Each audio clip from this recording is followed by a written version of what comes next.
Sabing ilira ng pulis, pati dito sa kabila. So dito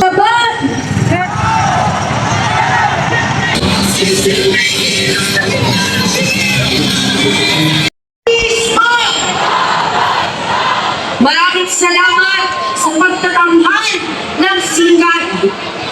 Ngayon naman ay tutukuhin natin ang usapin kung paano pinahihirapan ng inutil na gobyerno ni Marcos Jr. kasabwat ang imperialistang US, hindi lamang sa pagtaas ng presyo ng langis, kung hindi sa pagtaas din ng presyo ng bilihin, habang ang mamamayang Pilipino, ang mga manggagawang Pilipino ay patuloy na naghihirap dahil sa kawalan ng nakabubuhay na sahod sa Pilipinas. Pagbigyan tayo ng mensahe ng pakikisa, tinatawagan natin si Teacher Kat Ortega mula sa All UP Academic Employees Union Diliman. Mainit na pagbati, mga kababayan! Kasi init ng panahon, ang ating dugo ay nag-iinit din dahil sa mga nakaka-stress at nakakagalit na nangyayari sa ating bayan. Ako po si Kat, isang guro at isa ring computer, nakikisa sa laban ng mga tsumer dahil ang laban nila ay laban ng sambayanang Pilipino. Nabalitaan po natin nitong nakaraan, isang tricycle driver po na 30 taon lang namamasada ay pinagkaitan ng ayuda. Pinapunta niya ang kanyang anak dahil siya ay may sakit nasa ospital. Pero ang sabi ng DSWD, hindi pwede. Hanggang sa nakamatayan na lang po ng kawawang tricycle driver na hindi niya natanggap ang kakarampot na ayuda mula sa pamahalaan. Ganyan po walang puso, walang malasakit, at hindi makatao ang sistema ng gobyerno nito. Noong isang araw po sa amin sa Quezon City, pumila ang mga driver ng jeep. Maagang-maaga tulog na tayo, madalingan pumila sila para mabilis at makapasada pa dahil sa hirap ng buhay ngayon. Pero ano po nangyari? May isang manong driver na nahimatay sa bubong. At meron din po na mga pumila hindi nakakuha ng ayuda. Wala daw kasi sa master list ang kanilang pangalan. Hindi lang po isa, hindi lang po dalawa, kundi triple ang dakot na binibigay ng gobyerno sa ating mga tsuper. Una, dahil sa pagtaas sa pagsilip ng presyo ng langis ng dating 700 to 800 na kita na isang jeepney driver, ngayon swerte na lang po kung maka 200. Yung iba, 50 daw, 20 pesos na lang ang naiuwi. Hanggang sana apat ang 20 pesos mo. Natapos yun ay 10 araw na pamamasada. Samantalang libo-libo mo ang napupunta sa diesel bawat araw. Pangalawang dapat, taas pasahe ng piso na nga lang. Ipinagkait, ipinagtawad pa na nakaupo dito sa Malacanang. Ikatlo, yun naman ayun ng 5,000 piso, yung iba nakakaya, yung iba po ay hindi.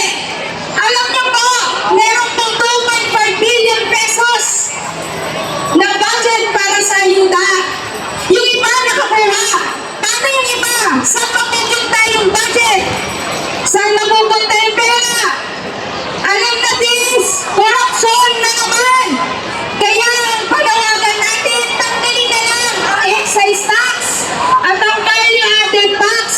Yung ayuda, galing din naman po sa buwis natin yan. Pero yun nga, ikukuramutin na naman nila. Kung tatanggalin na lang po ang excise tax at value-added tax, direktang makikinabang ang taong bayan. Dahil bababa po ang presyo ng langis. Mula magiging 50 to 60 pesos na lang. Hindi tayo po nakinabang. Ang sabi ng gobyerno, mawawalan daw sila ng kita. Mawawalan ng kita o mawawalan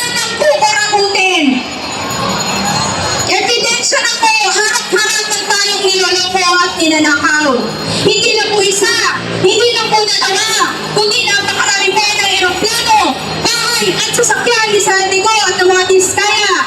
Ang mga engineer ng DPWH, halos 1 milyon. Sinasayang lamang po sa pagsusugal. Habang tayo mga guro, mga empleyado, tayo ay araw-gabi na walang pag-araw, pumapasok sa trabaho, umuwi, malaking pumaraw, pagod na pagod, multitasking, tambak ang trabaho, mababa pa po ang sahod. Sa simpleng pag-google na lang po natin, ang sahod po, halimbawa sa United States, ang minimum wage po nasa 400 per hour. 400 plus 400, 800. Dalawang oras ka lang magtrabaho, 800 na yon.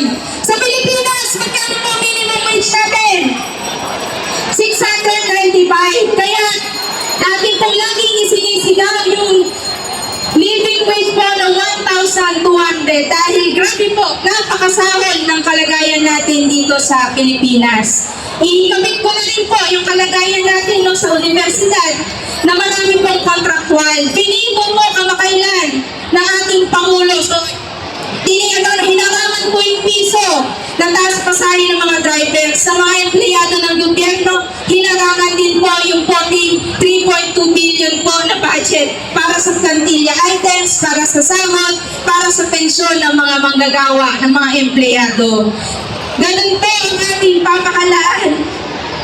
Hinaharang yung mga bagay na dapat ay para sa benepisyo natin. Samantalang sila, pinubulsa lamang po yung pera na ating po pinagpapaguran. Dugot pawis po ang ating iniaalay. Bukod po sa excise tax at value-added tax, panawagan din natin ang Oil Deregulation Law ay ipasura dahil wala po itong silbi sa taong bayan. Bago pa man po ang krisis, bago pa ang gera, linggo-linggo, sige lang ng sige, taas ng taas. Ang ating mga kumpanya ng langis, silang mga gahaman, mga swapang, sila lang ang nakikinabang. Habang tayo po ay patuloy na nalulungkot sa paghihirap, hindi na malaman kung saan kukunin ng panggastos sa pang-araw-araw. At panghuli na lang po, ating kinukuntina ang pagtulong ng ating pagturusa ang gera ng US at ng Israel sa Iran. Ang mga bata nananahimik lang po, naglalaro, nag-aaral. Ang mga mamamayan simpleng namubuhay nagtatrabaho. Bigla na lamang po babagsakan ng mga bata at ng mga missile. Ang mga nagsabi, iisipin, dapat po natutulungan na lang para labanan ang global warming, ang climate change, ang basura, ang polusyon, ang cancer, ang COVID, ang mga sakit ng umusbong, ang kagutuman at kahirapan sa mundo. Pero ano pong ginawa ni Trump? Nagpomba pa!